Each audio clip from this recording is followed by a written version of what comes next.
इस फोटो को देखकर आप सबके मन में तरह तरह के विचार आने लगे होंगे। ये लाजमी भी है, किंतु इस फोटो की सच्चाई को जानकर आपकी आंखों में से आंसू निकल आएंगे। दोस्तों, मैं हूं सैमसन एंड आप देख रहे हैं नेचर एडवेंचर यूट्यूब चैनल। जिसने भी हमारे चैनल को अभी तक सब्सक्राइब नहीं किया है, जल्दी से सब्सक्राइब करके बेल आइकन को ऑल पर सेलेक्ट कर दीजिए, क्योंकि हम आप लोगों के लिए ऐसे मिस्ट्रियस, रियल और फैक्ट वीडियोस डेली इस चैनल पर अपडेट करते रहते हैं। तो चलिए शुरू करते हैं आज की ये रियल स्टोरी पर आधारित वीडियो को। ये पेंटिंग यूरोप के एक पेंटर मुरिलो ने बनाया है। पुरातन रोम में एक राजा हुआ करता था, जिसका एक बड़ा भाई था और उसकी एक बेटी थी जो काफ़ी खूबसूरत थी।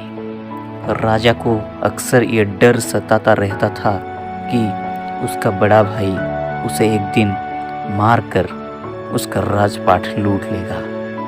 डर के चलते राजा ने अपने बुजुर्ग भाई साइमन को काल कठरी में बंद करने का आदेश दे दिया। साथ ही राजा ने अपने सैनिकों को यह आदेश भी दिया कि जब तक साइमन की मौत ना हो जाए तब तक उसे कुछ भी खाने या पीने को नहीं दिया जाए।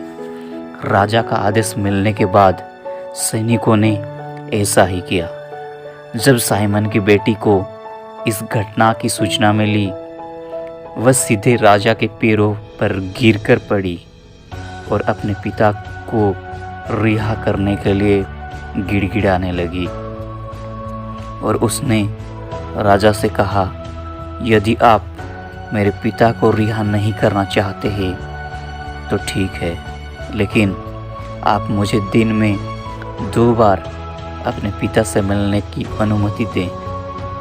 राजा ने उसकी ये बात इस शर्त पर मान ली कि जब भी वो अपने पिता से मिलने जाएगी तो सैनिकों के द्वारा उसकी तलाशी ली जाएगी, और यदि उसके पास कुछ खाने पीने की चीज़ मिली तो उसे भी अपने पिता के साथ काल कठरी में बंद कर दिया जाएगा।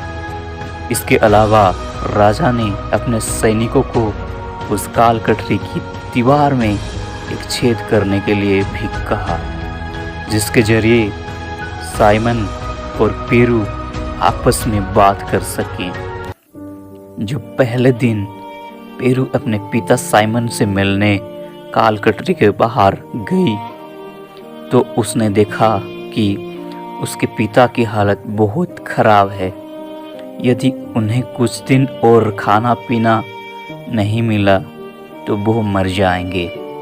उस दिन से उसे अपने पिता की चिंता अधिक सताने लगी और उसने बिना कुछ सोचे समझे अपने स्तन को उस छेद के जरिए अपने पिता की ओर बढ़ा दिया और उन्हें दूध पीने के लिए कहा।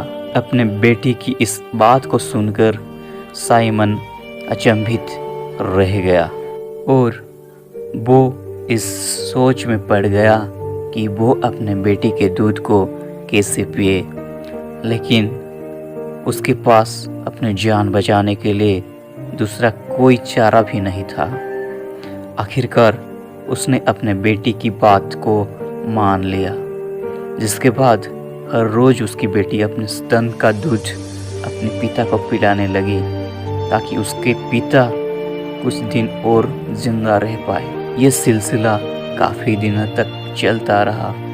जब पेरू अपने पिता को मिलने जाती, वह अपने स्तन के दूध को अपने पिता को जरूर पिलाती।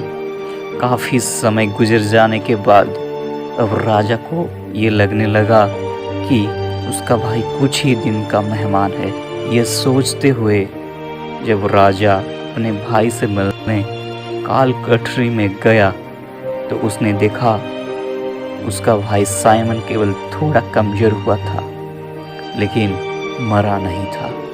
ये देखकर राजा काफ़ी आश्चर्य हुआ, जिसके बाद राजा को उसकी भतीजी पर शक होने लगा।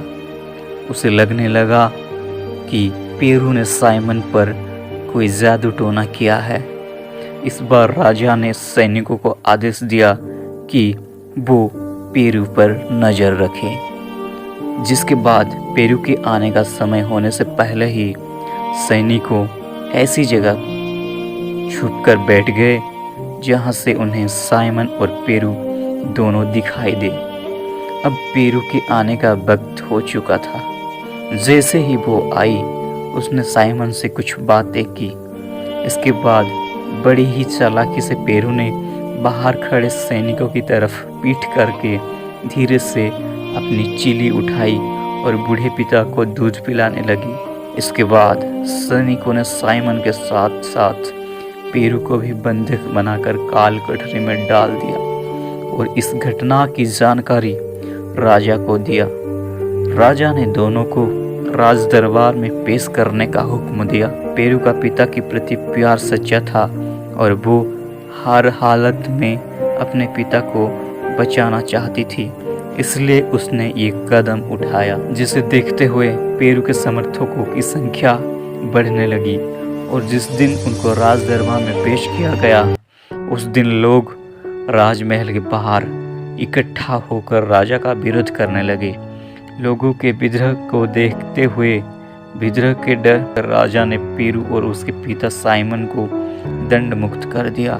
अगर आपको वीडियो पसंद आया तो कमेंट में बताइए और एक लाइक भी कर दीजिए।